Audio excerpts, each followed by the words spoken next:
Shujalpur civil अस्पताल में delivery के दौरान प्रसूता के शरीर में स्पंज छोड़े जाने के आरोपों के बाद मामला लगातार चर्चा में बना हुआ है।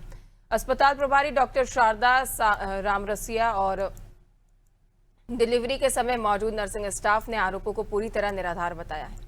अस्पताल प्रबंधन का कहना है कि 7 अप्रैल को महिला की नॉर्मल डिलीवरी हुई थी और नॉर्मल डिलीवरी में स्पंज इस्तेमाल करने का सवाल ही नहीं उठता। वहीं मामले में अब तक स्पष्ट जांच रिपोर्ट सामने नहीं आई है और इससे लोगों में संशय बना हुआ है।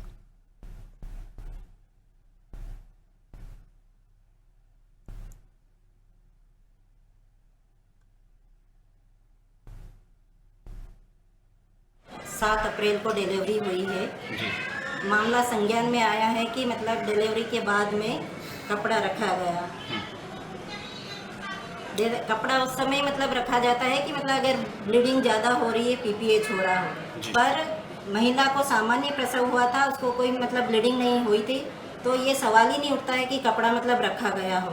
ये जांच का विषय है और मैंने इसके बारे में अपने वरिष्ठ कार्यालय CMHO मैडम को भी संज्ञान में ला दिया है और सभी नर्सों को मैंने स्पष्टीकरण मांगा है। तो जिन नर्सों ने क्या स्पंज छोड़ा है, क्या उन्होंने कबूल किया है ऐसा कि स्पंज हमने हमारे द्वारा रखा गया है? नहीं, उनका कहना है कि मैडम मतलब पीपीएच नहीं हुआ है और कोई इस प्रकार का कोई कपड़ा नहीं रखा गया है, हमारे ऊपर झूठे आरोप लगाए। आप जिस तरह से आरोप लगा था स्पंज का, वो आपके पास आ चुका है? स्पंज नहीं आया, मेरे पास नहीं आया। मैं सपना यादव, स्टाफ नर्स। मेरे टाइम पे डिलीवरी हुई थी पेशेंट की 6:30 PM पर डिलीवरी हुई थी। पेशेंट की डिलीवरी दूसरी डिलीवरी थी उसकी।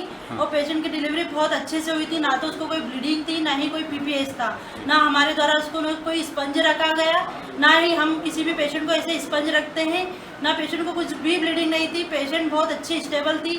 उसके बाद हमारी 8 बजे ड्यूटी खत्म हो गई थी, हम पेशेंट को चार्ज में भी छोड़कर गए थे। जी, जिस तरह के आरोप लग रहे हैं कि स्पंज पाया गया, ये झूठे आरोप लगाए जा रहे हैं। ये हमने कुछ कपड़ा, ना ही कोई स्पंज, कुछ भी रखा ही नहीं पेशेंट को। मतलब नॉर्मल डिलीवरी हुई? नॉर्मल डिलीवरी हुई पेशेंट की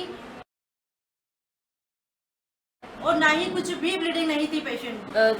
मेरा नाम सोनू चौहान है, मैं लेबर रूम में मेरी ड्यूटी थी। प्रसूता को किसी भी प्रकार का स्पंज नहीं रखा गया है क्योंकि प्रोटोकॉल में आता ही नहीं है, क्योंकि महिला को किसी भी प्रकार की कोई ब्लीडिंग नहीं थी।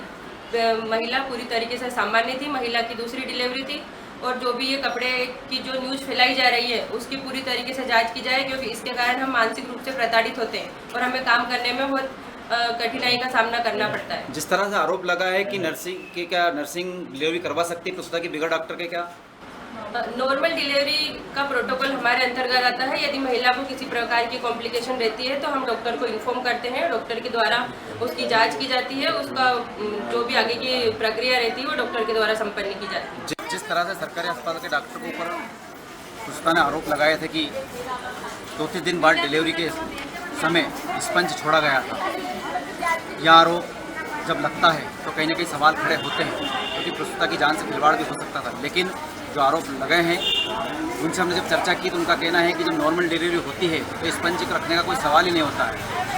गायनिक का कहना है और प्रभारी रामसरिया मैडम का भी कहना है कि स्पंज रखने का कोई सवाल ही नहीं। नॉर्मल डिलीवरी में ना तो स्पंज रखा जाता है, सिर्फ साफ सफाई का ही मामला रहता है। जब जिन प्रसूताओं की डिलीवरी नर्सों ने कराई गई थी, जब उनसे भी चर्चा की तो उनका भी कहना है कि नॉर्मल डिलीवरी में किसी तरह का स्पंज यूज़ नहीं किया जाता है। यह सिर्फ भ्रामक जानकारियाँ हैं और हमें मानसिक प्रताड़ना दी जा रही है, क्योंकि ऐसा कोई मामला ही नहीं है। अगर 2-3 दिन बाद किसी तरह का स्पंज मिलता है तो पेशेंट के साथ क्या होता है आप भी जानते हो।